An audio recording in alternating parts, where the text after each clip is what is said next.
I get a knock at the door, and here, two guys in a suit. I'm from the FBI. The first thing I have to say is, what took you guys so long? I told them the truth. I was going to make my own IED, and I was going to set across the Islamic Center. And I was going to dial it in and just watch the show.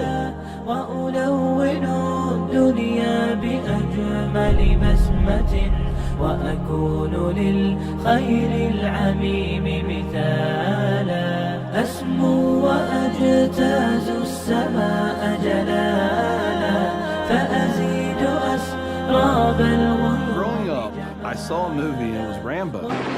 Rambo was tough, respected. He had intestinal fortitude. I said, that's what I want to do. I went off and joined the Marine Corps. I wanted the action.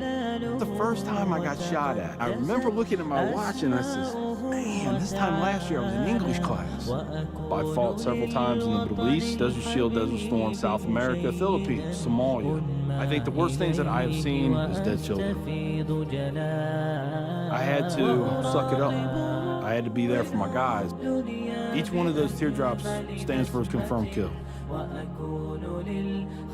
I stopped adding after 26. Where I was taught, Marine Corps, just own it and then let it go. But there comes a time when there's too much of that, and you can't turn it off anymore. I want you to give me a window into your state of mind at that time.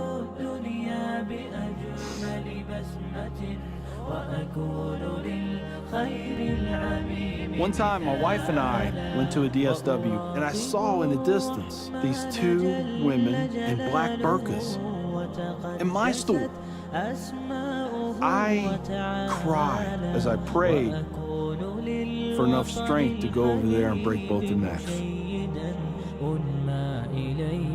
I was just angry. I was just full of hate, and it just fed off itself. At that point, I was drinking a half-gallon of vodka every 2 days. I had devised a plan, create my own IED, homemade bomb, and I was going to set it off right outside the Muncie Islamic Center. 200 plus killed or injured. That was the plan. I saw an opportunity to do one last thing for my country. This was my rationale. I knew I would end up in a federal prison with a needle in my arm. I didn't care my hatred of Islam. It was the only thing that was keeping me alive. So one day my daughter comes home, second grade maybe. She was telling me about this little boy who sat across from her. His mom came to get him. She said she had scarves on her and she had a dress all the way down to her feet and couldn't see her on nothing but her eyeballs. At that point I snapped. Started spewing things out of my mouth that should never be said in front of children or anything. She didn't say anything. It was the look on her face. I remember my daughter looking at me like I was absolutely the craziest person on the face of the earth. She was my little buddy. She used to say we were road dogs.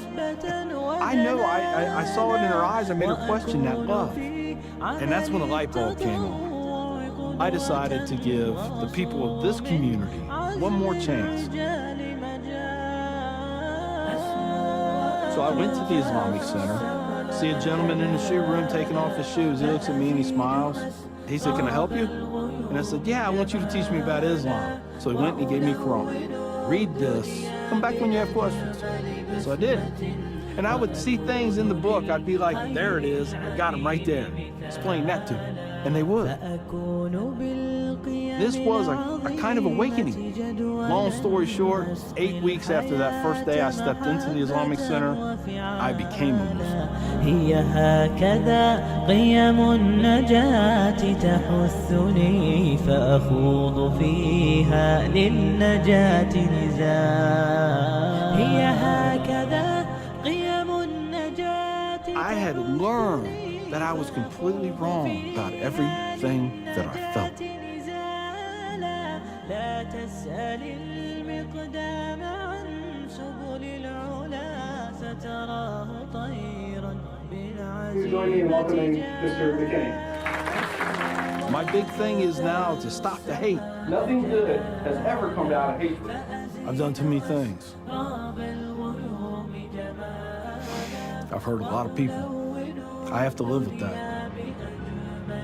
But if I can stop somebody else on the path of non-forgiveness, I won.